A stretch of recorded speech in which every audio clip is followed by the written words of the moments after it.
Hello welcome to our channel kitchen இந்த டார்க். எல்லாரும் நல்லா இருக்கீங்களா? நானும் நல்லா இருக்கேன். நம்ம இன்னைக்கு என்ன பார்க்க போறோம்னா டேஸ்டியான சேமியா கிச்சடி. அது எப்பெல்லாம் செய்யலான்ட்டு வாங்க வீடியோக்குள்ளே போகலாமா? ஸோ நம்ம கிச்சடிக்கு தேவையான பொருள்லாம் இங்கே ஷோ பண்ணி வச்சுருக்கேன்.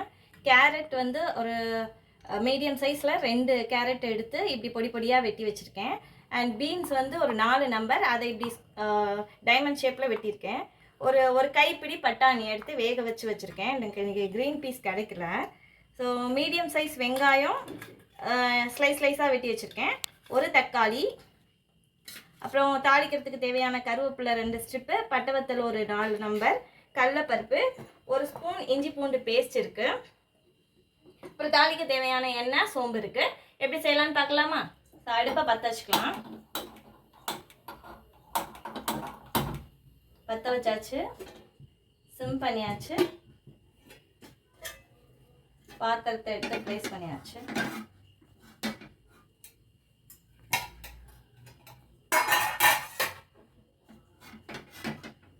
நேராக வச்சுட்டேன், ஃபுல் ஃப்ளேம் வச்சுட்டேன். ஸோ இதுக்கும் கொஞ்சம் ஆயில் எக்ஸஸாக தேவைப்படும். நான் ரிஃபைண்ட் ஆயில் ஆர் நல்லெண்ணெய் தான் யூஸ் பண்ணுவேன். இப்போ நான் வந்து ரிஃபைண்ட் ஆயில் ஊற்றுறேன். ஸோ 1 2 3 4 5 5.5 ஸ்பூன் எண்ணெய் ஊற்றிருக்கேன்.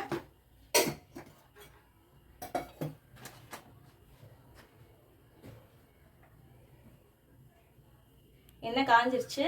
சோம்பு ஒரு 1/2 ஸ்பூன், சின்ன ஸ்பூனில் 1/2 ஸ்பூன் போட்டிருக்கேன். போதும், அது ஃப்ளேவருக்காக தான் நம்ம போடுறது. சோம்பு பொரியுது. பட்டை 2யுமே ஒரே தட்டில் வச்சுருக்கேன். நான் அதையும் போட்டுக்கிறேன். அவ்வளோதான், பொரிஞ்சிச்சு. நான் போட்டேன்.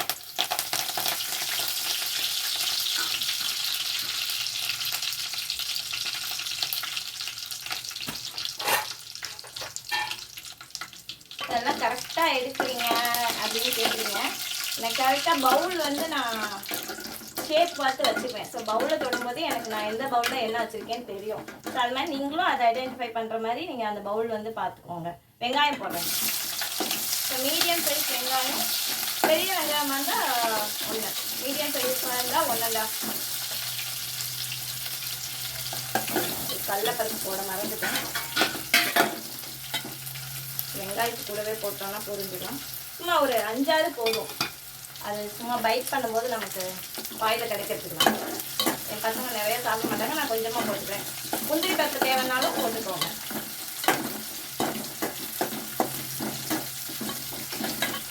ரொம்ப வதங்கணும்னு அவசியம் கிடையாது, டிரான்ஸ்பரண்ட் ஆனால் போதும். வதங்கிடுச்சுங்கிறது நமக்கு கிண்டும் போதே தெரியும். ஸோ ஃபுல் ஃப்ளேம் தான் வச்சுருக்கேன் நான் எல்லாமே.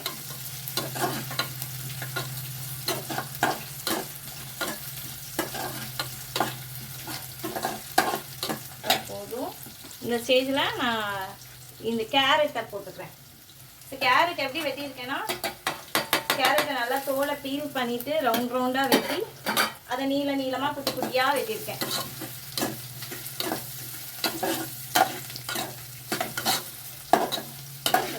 கிண்டிட்டேன்.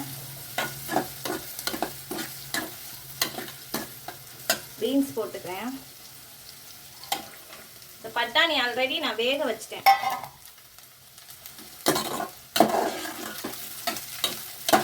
இது கூடவே நான் 1/2 ஸ்பூன் வந்து இஞ்சி பூண்டு பேஸ்ட் போட்டுக்கிறேன்.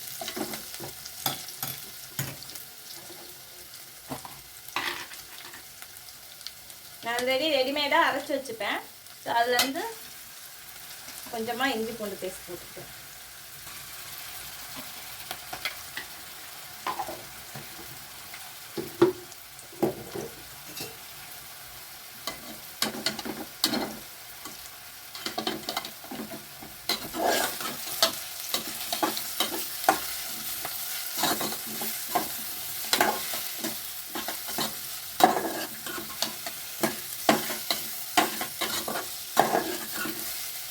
நான் வேக வச்ச பட்டாணியை இந்த இடத்துல போட்டுக்கிறேன். இது ஒரு கைப்பிடி அளவு தான் போட்டிருக்கேன்.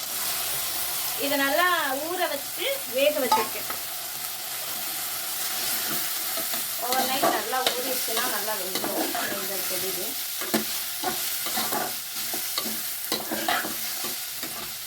நான் தக்காளி லாஸ்ட்டாக போட்டுக்கிறேன். குட்டி தக்காளியாக 2 தக்காளி வச்சுருக்கேன், நீளமாக.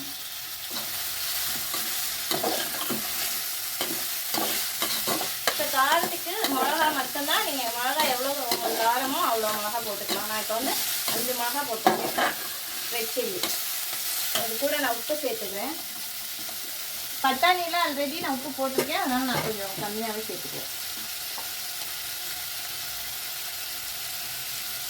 இப்போ 3 கோடு அளவுக்கு கொஞ்சம் ஃப்ளாட்டாக எடுத்துருக்கேன் கல்லுப்பை.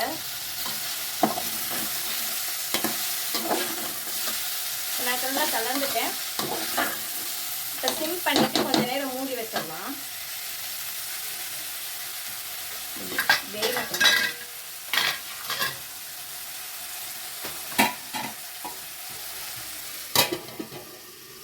கொஞ்சம் நேரம் வேகட்டும், அப்புறமா நம்ம தண்ணி ஊற்றிக்கலாம். சரி, வெந்துருச்சான்னு பார்க்கலாம்.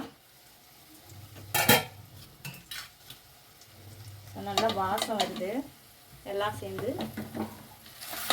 ஸோ அந்த ஜூஸ்லேயே நல்லா பாயில் ஆயிடுச்சு.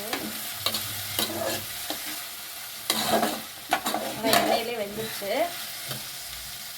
இப்போ நான் வந்து இதில் 600 ml தண்ணி இருக்குது, நான் அதை அப்படியே ஊற்றிடுறேன். ஸோ நம்ம பட்டாணியில் உப்பு போட்டிருக்கோம், இடையில கொஞ்சம் உப்பு போட்டிருக்கோம், சேமியாலையும் கொஞ்சம் உப்பு இருக்கும். ஸோ இது பாயில் ஆகட்டும். பாயில் ஆனோடனே சேமியாவை போட்டு கிண்டி இறக்கிடுவோம். ஸோ பாயில் ஆகிற வரைக்கும் வெயிட் பண்ணலாம். ஃபுல் ஃப்ளேம் வச்சுட்டு மூடி போட்டு வச்சுட்டேன். கொதிச்சிருச்சான்னு பார்க்கலாம். சிம் பண்ணிக்கிறேன் ஃபஸ்ட்டு. ஆவி அடிக்குது, நல்லா ஆவி வருது. ஸோ சூப்பராக கொதிச்சிருச்சு. இப்போ லைட்டாக பெருங்காயம் தூவிக்கிறேன். ஸோ வேணும்னா தூவிக்கிங்க, வேணான்னா விட்டுருங்க.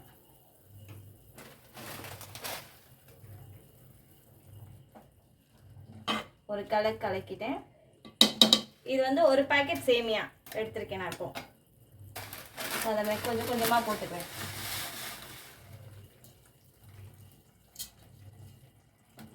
சிம்மில் தான் வச்சுருக்கேன்.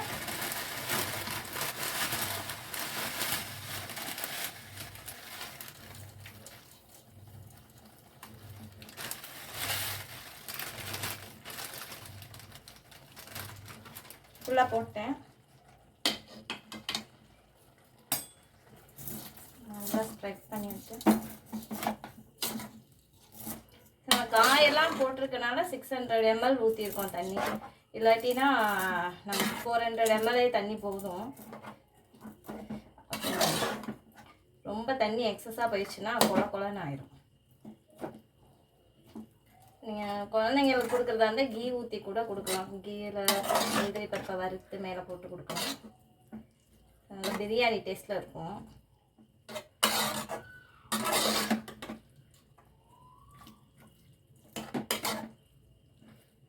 நல்லா கலந்து விட்டாச்சு. அந்த தண்ணியை ஃபுல்லாக எடுத்துருச்சு பாருங்கள். ஃபுல்லாக வந்துடுச்சு.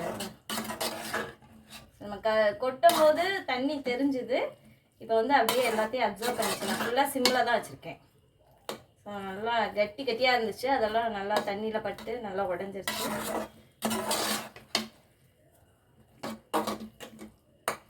ஸோ ஒரு 5 minutes மட்டும் மூடி வைப்போம், அதுக்கப்புறம் எடுத்துக்கலாம்.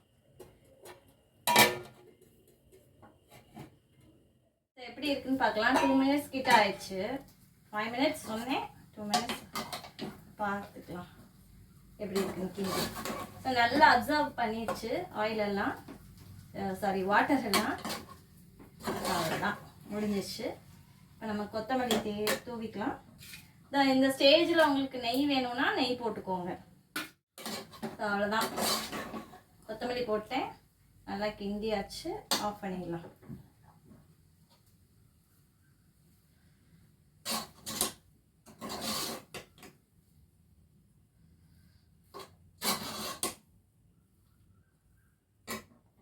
எப்படி இருக்குன்னு சொல்கிறேன்.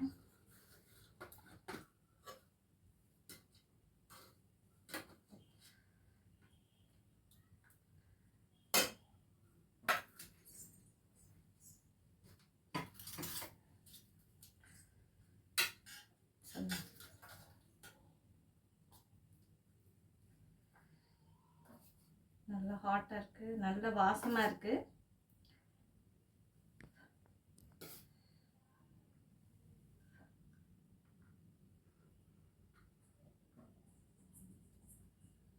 உப்பு காரம் எல்லாமே கரெக்டாக இருக்குது, பர்ஃபெக்டாக இருக்குது. நீங்களும் செஞ்சு பாருங்கள்.